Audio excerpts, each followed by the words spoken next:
Hello प्यारे बच्चों। तो आज हम पढ़ने जा रहे हैं compounds containing cationic and anionic ions. Means when we have these types of compounds, coordinate compounds, जहाँ पर क्या हो, दोनों ही कंपाउंड्स जो कॉम्प्लेक्स कंपाउंड्स है वो कैटायनिक भी हो और एनायनिक भी हो। तो हम उनका नोमेनक्लेचर किस तरीके से करेंगे, हमें इस चीज़ को देखना है। तो जैसा आप देख रहे हो कि हमारे पास में एक कॉम्प्लेक्स कंपाउंड ये है और एक कॉम्प्लेक्स कंपाउंड ये है। तो दोनों ही कॉम्प्लेक्स कंपाउंड हैं और जिनमें से क्या है, एक एनायनिक है और एक कैटायनिक है। आप जानते ही हो कि जो आगे वाला कंपाउंड होता है वो क्या कहलाता है, कैटायनिक, और जो बाद वाला कंपाउंड होता है वो क्या कहलाता है, एनायनिक। तो इस टाइप के जो कंपाउंड्स होते हैं इनका नोमेनक्लेचर करने के लिए हमें किस तरीके से करना होता है आप देखेंगे यहाँ पे। जैसे हम सबसे पहले देखते हैं कि PtNH3 PtCl4, ठीक है। हमें इसका क्या करना है, नोमेनक्लेचर करना है। तो आप लिखोगे यहाँ पे, आपको प्लेटिनम के लिए आपको स्पेशली ये याद रखना होगा कि जो प्लेटिनम 6 कोऑर्डिनेट कंपाउंड से घिरा हुआ है वो कैसा होता है, टेट्रावेलेंट होता है। कैसा होता है, टेट्रावेलेंट। ओके, कैसा होता है वो, टेट्रावेलेंट। और जो कंपाउंड 4 कोऑर्डिनेट कंपाउंड से घिरा हुआ होता है वो कैसा होता है, डाईवेलेंट। कैसा होता है, डाईवेलेंट, ठीक है। तो आपको ये ध्यान रखना है कि ये डाईवेलेंट है जबकि ये कैसा है, टेट्रावेलेंट। अब हमें जब इसका नोमेनक्लेचर करना है तो हम क्या लिखेंगे, इसका नाम टेट्रा अमीनो डाईक्लोरिडो प्लेटिनम। और इसका ऑक्सीडेशन नंबर क्या लिखेंगे हम, 4, क्योंकि ये क्या है, टेट्रावेलेंट है, इसलिए हम इसका ऑक्सीडेशन नंबर क्या लिखेंगे, 4। फिर आगे लिखेंगे हम यहाँ पर टेट्राक्लोरिडो।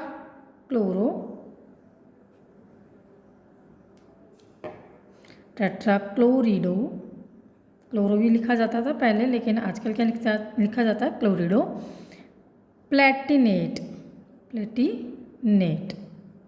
सेकंड।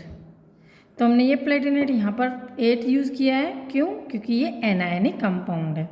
समझ में आया, ये क्या है, एनायनिक कंपाउंड है, इसलिए हम यहाँ पर क्या काम में लेंगे, प्लेटिनेट।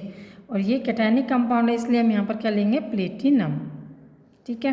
तो आपको ये समझ में आ गया नोमेनक्लेचर। इसके बाद में हम नेक्स्ट देखते हैं, लाइक दिस CONH3 का होल थ्राइस, CrCN का होल 6। तो सबसे पहले हमें क्या करना होगा कि जब इसका आयोनाइजेशन करवाएंगे हम, तो ये जो 3 है वो कहाँ पर आ जाएगा, वैलेंसी यहाँ पर आ जाएगी। तो ये तो क्या हो गया, -3, ठीक है। और यहाँ पर इस कॉम्प्लेक्स कंपाउंड के साइड में कोई भी नंबर नहीं है, तो यानी कि यहाँ पर जो इसकी वैलेंसी होगी वो क्या होगी, +1। समझ में आया, क्योंकि आपको पता है वैलेंसी क्रॉस चेक होती है, ठीक है। तो ये वैलेंसी तो जाएगी यहाँ पर -3 और यहाँ की जो वैलेंसी होगी वो जाएगी यहाँ पर, कितना हो गया, +1। ओके, अब हमें इस कंपाउंड के लिए CO का क्या निकालना है, ऑक्सीडेशन नंबर। तो आप देखो, जब ऑक्सीडेशन नंबर निकालते हो तो हमें क्या करना है, NH3 के ऊपर हमें क्या देखना है, चार्ज कितना होता है, 0, एंड Cl के ऊपर कितना होता है, -1। ओके, और जब हम इसके लिए ऑक्सीडेशन नंबर निकालते हैं CO के लिए, तो आप किस तरीके से निकालोगे ऑक्सीडेशन नंबर, जैसे कि हमने पहले भी निकाला था। CO के लिए हम क्या मान लेंगे, X, जैसे ये CO है, इसके लिए हम क्या मानेंगे, X, NH3 का होल 4 +0, क्योंकि NH3 के ऊपर चार्ज क्या है, 0 है। Cl के ऊपर चार्ज कितना है, -1 है, तो 2 क्लोरीन से यहाँ पर, तो इसलिए चार्ज क्या हो जाएगा, -2, क्योंकि 2 × 1 = 2, राइट। जैसे मैंने आपको पहले भी समझा चुकी हूँ, और या फिर मैं यहाँ पर वापस लिख देती हूँ किस तरीके से, 2 × -1, ओके, = +1। ये जो पूरे कॉम्प्लेक्स के ऊपर चार्ज है कितना है, +1 चार्ज, तो इक्वल टू क्या लिखेंगे हम, +1। देन X की जो ऑक्सीडेशन नंबर आएगी वो क्या आएगी, X = +1, और ये -2 है, ये इधर जा कर के क्या हो जाएगा, +2। तो X की वैल्यू क्या आ जाएगी, +3।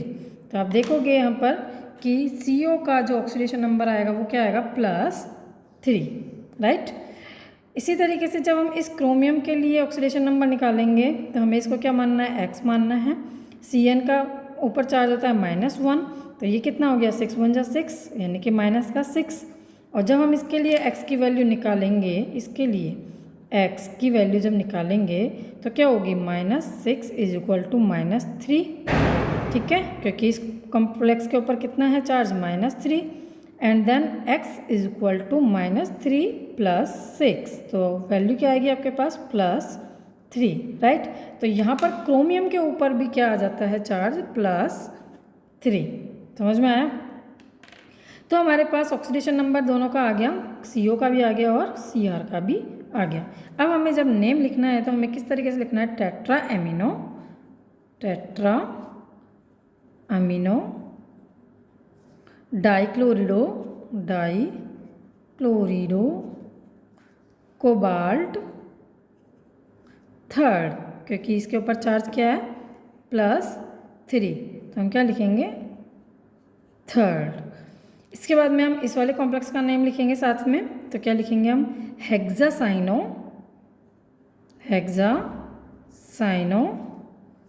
क्रोमेट, क्या लिखेंगे यहाँ पर क्रोमेट। आपको ये ध्यान रखना है क्योंकि ये एनायनिक है इसलिए हम 8 लगा देंगे, क्रोमेट थर्ड, ओके। तो ये इसका क्या हो गया, नोमेनक्लेचर हो गया। इसी तरीके से जब हम इसका देखते हैं AgNH3 का होल ट्वाइस और AgCN का होल ट्वाइस, राइट।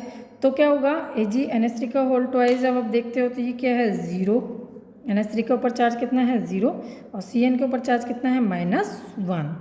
और जब हम इनका एक्सचेंज करते हैं तो आप देखोगे यहाँ पर तो आएगा +1 और यहाँ पर आएगा कितना -1, ओके। अब आपको देखना है क्या कि Ag के ऊपर हमें क्या निकालना है, ऑक्सीडेशन नंबर निकालना है। तो आप देखोगे क्योंकि ये तो पूरा 0 हो गया तो x = क्या हो गया +1, राइट। तो आप क्या लिख सकते हो यहाँ पे +1, ठीक है।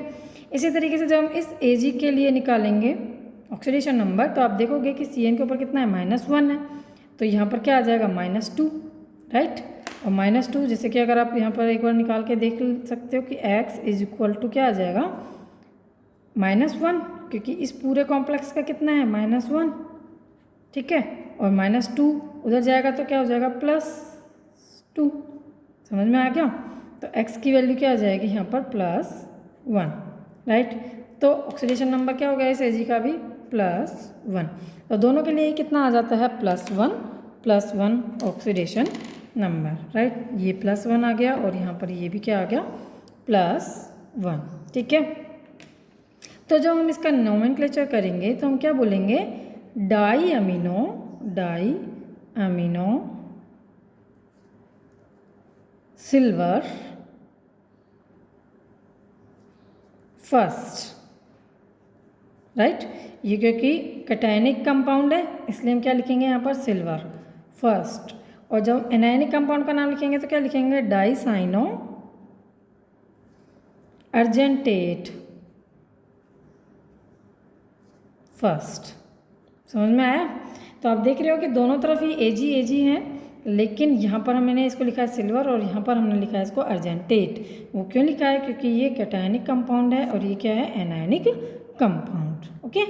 तो इस तरीके से हमारे पास ये नाम हो जाता है। सेम इसी तरीके से हम यहाँ पर लिखेंगे PTPy का होल 4 PTCl4। PY को हम क्या बोलते हैं पेरिडीन, क्या बोलते हैं हम पेरिडीन, राइट। और क्योंकि ये पेरिडीन है इसलिए हम क्या बोलेंगे टेट्रावेलेंट है। ये जो प्लेटिनम है आपको जैसे मैंने यहाँ पे बताया था कि अगर 6 कोऑर्डिनेट कंपाउंड है तो टेट्रावेलेंट होगा, और अगर 4 कोऑर्डिनेशन कंपाउंड है तो क्या होगा डाइवेलेंट होगा। तो यहाँ पर ये क्या है 4 कोऑर्डिनेट कंपाउंड वाला है और यहाँ पर ये भी क्या है 4 कोऑर्डिनेटेड है, तो इसलिए इनके ऊपर जो वैलेंसी आएगी वो क्या आएगी डाइवेलेंट आएगी, ठीक है। यानी कि इस पर तो क्या होगा +2 चार्ज होगा और इस पर क्या होगा -2 चार्ज, ओके। और जब हम इनकी वैलेंसी ऑक्सीडेशन नंबर निकालेंगे तो पेरिडीन के ऊपर कितना होता है 0, इसलिए PT इसके लिए PT के लिए ऑक्सीडेशन नंबर क्या हो गया +2 और यहाँ पर क्या हो जाएगा -4, क्योंकि Cl के ऊपर क्या है -1 चार्ज है। तो इसके लिए जब हम वैल्यू निकालेंगे इसको x मान लेंगे, ठीक है। और x मानेंगे तो यहाँ पर क्या लिखेंगे -4 इज इक्वल टू -2, तो x is equal to -2 + 4 is equal to +2, right. तो आपके पास क्या आ गया +2, यानी कि इसके ऊपर भी चार्ज कितना आ गया +2, ये भी +2 चार्ज और इस पर भी क्या है +2 चार्ज, राइट। अब जब इसका हम नोमेनक्लेचर करेंगे तो हम क्या बोलेंगे टेट्रापिरिडीन,